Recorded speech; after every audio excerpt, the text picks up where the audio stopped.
Dogworks Radio is sponsored by Alaska Dogworks. Check out their website at alaskadogworks.com. You are listening to The Daily Dog with your host, Michele Forto. The Daily Dog offers training advice, tips and tricks, and maybe even a book or movie review, too. Hello and welcome to Dogworks Radio. This is Michele, and I am the lead trainer of Alaska Dogworks, where we train service, therapy, obedience, and more. Have you heard about the new Adventure Dog Club? We're going to be launching that in just a couple of weeks.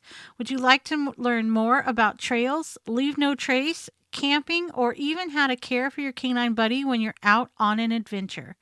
That is what our Adventure Dog Club is all about. Plus, some super awesome patches you can show off and brag to your friends about how cool you and your canine buddy are.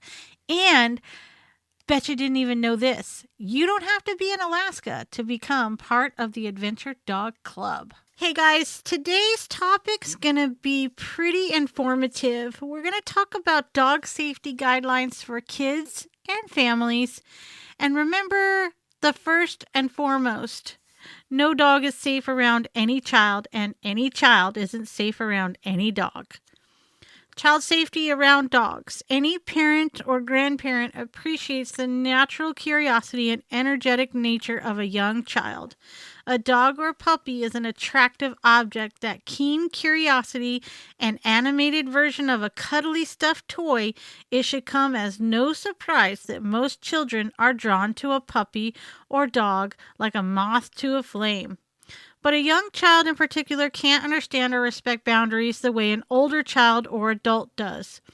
It's not uncommon for a little person to want to get in a dog's face or squeeze her affectionately, and a child's high-pitched squealing, whether it comes from animated play or just plain enthusiasm, is to be expected.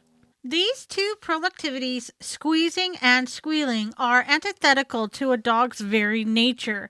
Squeaks and squeals can trigger a dog's prey drive, which is difficult or impossible to turn off.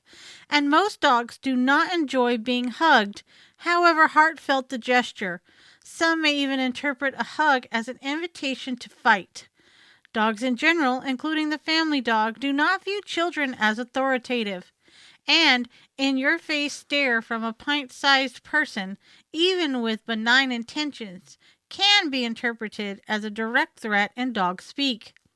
These ingredients, squealing or screeching, direct eye contact, the tight squeeze, which can also leave a dog feeling cornered, and the dog's perception of a child as subordinate, can potentially simmer into a volatile mix that boils over with a dog bite. The mix of dogs and kids always requires supervision by a watchful adult, but parents would also do well to teach their children about safety in the company of dogs. Because dogs communicate non-verbally, teaching children to read dog body language is a good place to start and goes a long way towards keeping interactions between them safe and social. Understanding dog behavior. A bored dog is more likely to behave badly than a dog who has regular opportunities for exercise, play, and human interaction. A lonely dog is more likely to behave badly. Dogs are social creatures and crave interaction with their human families. Dogs are never too old or young to learn new things. Dogs do not instinctively understand sharing, but can be taught to share. Dogs who are exposed to children early are likely to be more tolerant of them. Dogs need their own safe, quiet place to retreat when they feel the need. Teaching children about dog body language. Dog language is nonverbal, but dog behavior speaks volumes. You can teach your child or grandchild how to listen to a dog by observing his body language.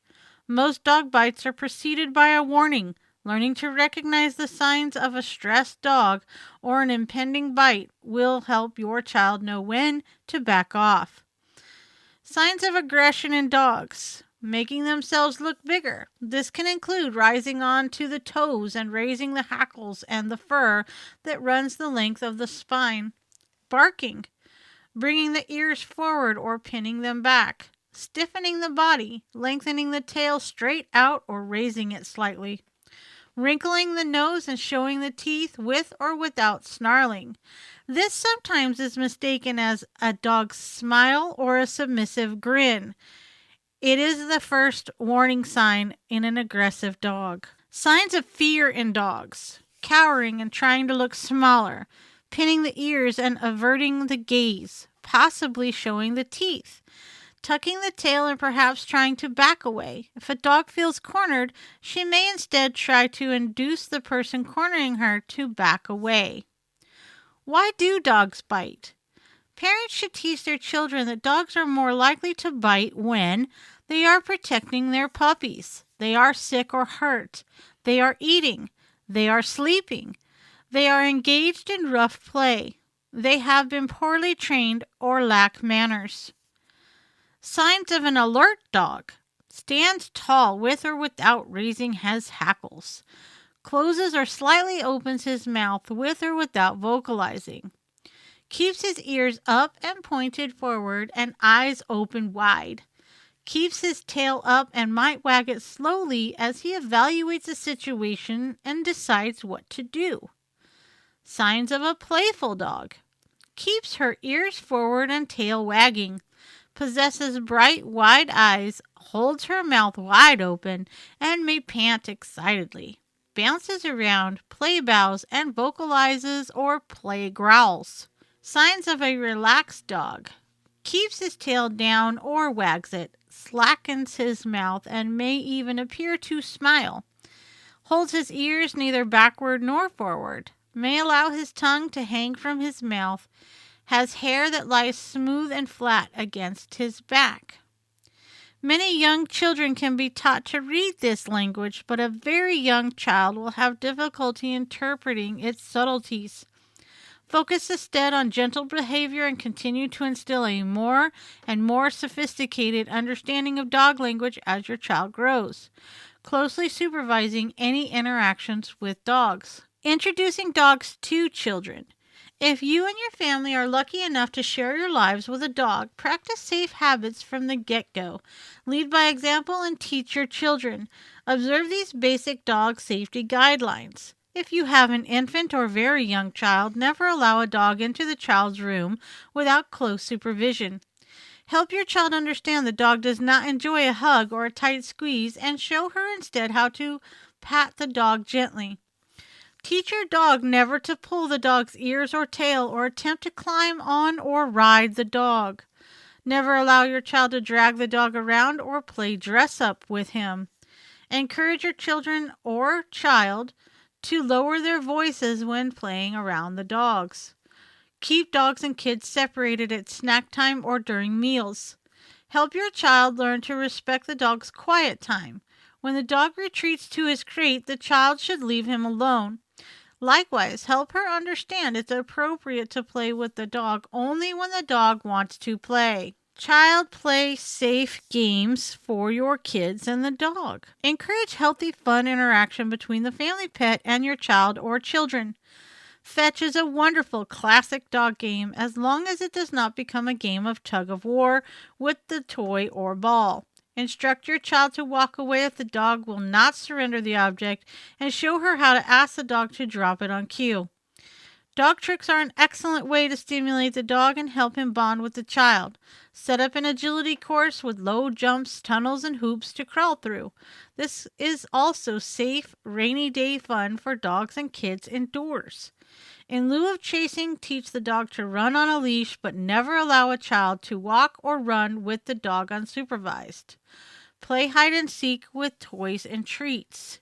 The following activities are unsafe for a child to undertake with a dog: allowing a new puppy to chew on fingers and clothing, chasing or being chased by the dog, encouraging the dog to jump up for food, a toy, or a stick. Tug of war with the dog. This is a safe activity only for an adult or much older child, and when the dog understands he must always surrender the tug object to the person. Wrestling with the dog. Teasing the dog. Discourage your child from putting her face close to the dog's and from holding the dog's gaze with direct frontal eye contact. Teach her instead to look at the dog and then away. Look at the dog and then away. This communicates to the dog that the child is not a threat. Teach your child never to approach the dog from behind. If the dog is on the sofa or chair and refuses to budge, help your child understand never to push or tug the dog out of the way, but to seek your help instead. Teach your child never to attempt to take a toy or treat from the dog or to bother him while he is eating, drinking, or sleeping. Ask the child to come and get you if the dog is chewing something he should not. When your child is visiting a friend with a dog who makes her feel uncomfortable, help her understand it is okay to ask the adult in charge to put the dog in another room. Let sleeping dogs lie. Knowing when to leave them be is an important part of having a dog in your home. Avoid petting or otherwise disturbing an unknown dog in his fenced enclosure. Avoid reaching your hand inside the open window of a car to pet an unknown dog. Avoid bothering a sleeping dog. Avoid bothering a dog who is eating or drinking. Avoid trying to take away a toy or a treat from a dog. Ask an adult for help. Avoid a mother dog and her pups. Avoid a loose dog you don't know. Inform your local animal control officer. For many of us, a special dog occupies an important place in the family pack. Our beloved canines really do want to be our best friends. But even if you don't share your home with a dog, teaching your child safety around them is important. And if you've been thinking about bringing home a new puppy or dog, get a leg up on safety ahead of time. Carefully research a wide range of breeds, paying special attention to breed-specific temperaments. Also consider the dog's source. A retriever who has been bred for prowess in the field may be unsuitable as a family dog. Dog safety starts with creatures who are destined to get along. Observe safety precautions and enjoy his company.